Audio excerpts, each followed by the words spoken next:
Welcome to lecture 2. So in the previous lecture, we looked at what is the question. Today, we're going to look at an answer, proposed answer to the question. What is the meaning of life? Well, worthwhile activities. So this is the form of objectivism. So objectivism says that certain things are required for a meaningful life, but feeling or believing these are meaningful is not required. So the worthwhile activities view is going to disagree with this, but objectivism in and of itself is all about doing things which could be imagined to be on a list. So there's an objective list of things which are meaningful. And if you do things that are on that list, whatever they are, then you have a meaningful life. These could be activities of some sort. It could be anything.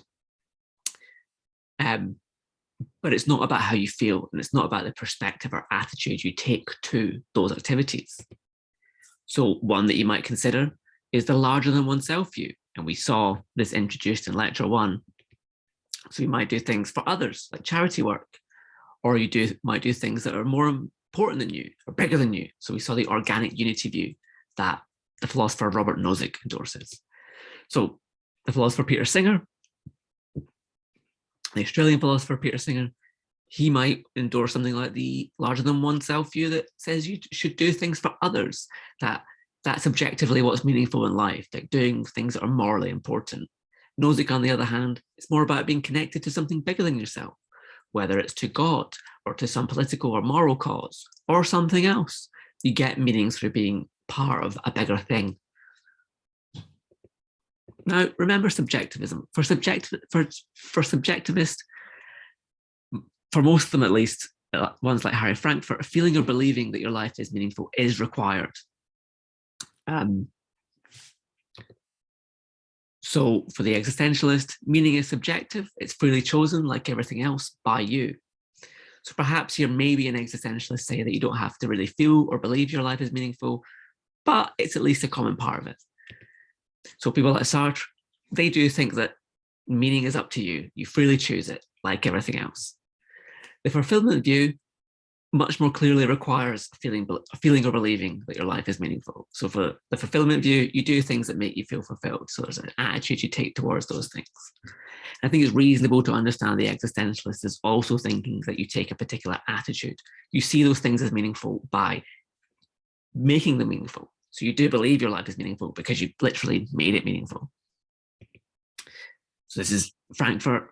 Harry Frankfurt, that we mentioned in the previous lecture, is a proponent or defends a version of the fulfillment view. So whilst these are subjectivist views, they do still have constraints on what makes a life meaningful. So for the existentialist, you have to aim at freedom for meaningfulness. Like you have to be aiming at doing things radically freely to get this meaningfulness. It's not just literally anything. Freedom has to be part of your decision. That aim, your activities have to be aiming at this freedom in order to get that meaningfulness. And so in the fulfillment view, you have to do things that will make you feel fulfilled. But you can't just literally do anything. It has to be things that are going to make you feel fulfilled. So there are some constraints. What makes them subjective is that you could, for the fulfillment view, for Frankfurt's view, it's about caring or loving. It doesn't matter what you care or love. It just matters that you're engaged in the caring or loving.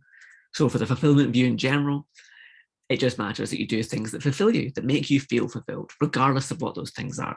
In that sense, they're subjective. So today we're going to look at a kind of hybrid view. So Susan Wolf defends a kind of hybrid view. So we mentioned in the previous lecture, this is by default an objectivist view because it has ultimately objective conditions on what is meaningful or what's not. But it's also subjective because it really emphasizes the subjective elements that subjectivist views emphasize, the feelings of fulfillment.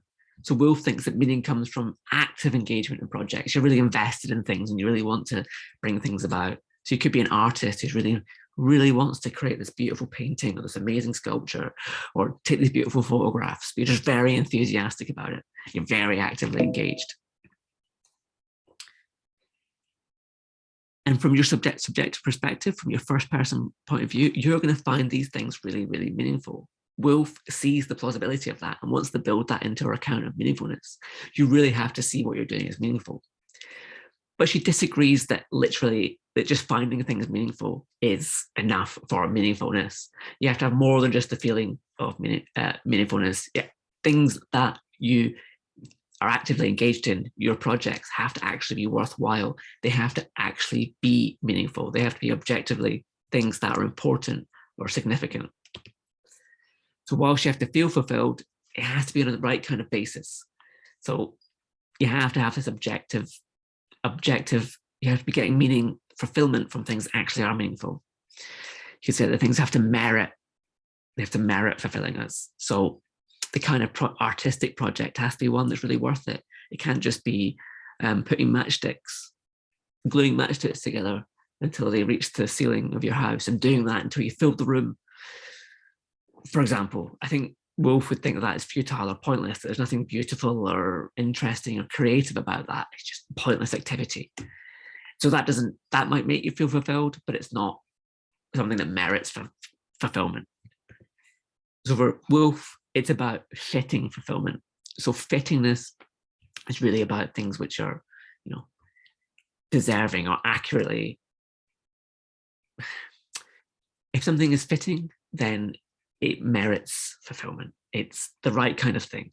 So when you have the fitting fulfillment view is saying in short that those things that fulfill you merit fulfillment. They're things that, it's a good project. It was worth you doing. It doesn't just make you feel good, but it actually is good. It actually is meaningful. It was a beautiful thing that you created, genuinely worth the time and energy. So Woolf's strategy is to look first at meaningless lives. And we saw in lecture 1, the life of Blob. So Blob was somebody who spends all day drinking beer and watching sitcoms. They don't live an unpleasant life, but as Woolf puts it, they live in hazy passivity.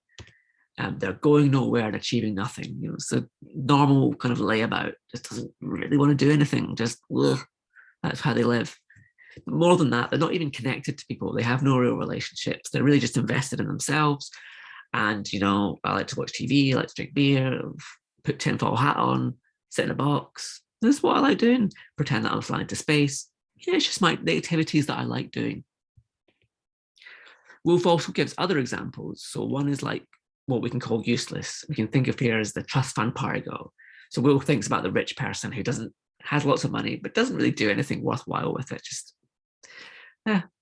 So you can imagine the trust fund party girl who has all this money that the parents have made and just spends it, fritters all the way on partying. Then you also have the workaholic hedge fund manager. So all they do is work. I'm going to keep making more money. Why? Because I want to keep making more money. Ooh, I want to keep making more money. And they're not really doing anything interesting with it apart from increasing their bank balance and those of their, shareholders. And a related example here is the obsessed pig farmer. So this comes from a philosopher called David Wiggins. So here the obsessed pig farmer wants to buy more land. Why? To feed more pigs. Get more pigs, you feed more pigs, you buy more land to grow more corn to feed more pigs. So they're involved in this kind of repetitive cycle of they want to get more pigs or grow more corn to feed more pigs. Why? So you can buy more land to grow more corn to feed more pigs. And for Woolf and Wiggins, this is a meaningless life. The obsessed pig farmer is no different from the workaholic hedge fund manager or the trust fund party girl. So another more controversial kind of meaningless life is one that's a failure. So you could be someone who's engaged in a worthwhile project that doesn't pan out. So you might be engaged in a very novel, interesting, artistic project, but then it fails completely and it doesn't work whatsoever and you're ruined. There are lots of failed artists out there, and these people, it would seem, because they've never created the great works of art they were aiming at and they had in their imagination, end up having meaningless lives, according to Woolf. An example that Woolf also gives is of actual bankruptcy, somebody who's building up a business that completely flounders and collapses. This is a meaningless life. But like I say, it's a little bit more controversial a case because it doesn't seem that their lives are as meaningless as the useless people or blobs. At least intuitively, they at least tried. They tried and failed, but they at least tried. So perhaps I wouldn't want to say that this life is completely meaningless, but Woolf seems to go towards in that direction. And note here as well that there's a bit of a connection here to section 2, lecture 4 on regret. So in that, lecture, we talked about Bernard Williams and his account of regret. So for Williams, the thought is that whether you ought to regret something depends on its consequences. So if you do something and it works out well, then you don't need to regret it. In fact, that you've got reasons not to regret it. The idea that worthwhile projects that don't pan out lead to a meaningless life has a similar kind of feel to it. It's a similar kind of structure. Whether something is meaningful depends on how it works out, on its future consequences. Now, as I mentioned in the lecture, often what we do, the methodology in this philosophical debate about meaningless and meaningful lives, is to compare apparently meaningless lives with apparently meaningful lives. So we'll look at the meaningless lives and try and figure out what's missing. So look at Blob. What's missing in Blob? For activity, right? And useless, genuinely valuable projects, bankrupt, successful projects. And Blob is also missing connection with other people as well. So it's missing something. So by looking at these meaningless lives, we start to figure out what is important to a meaningful life. I'm just going to stop there.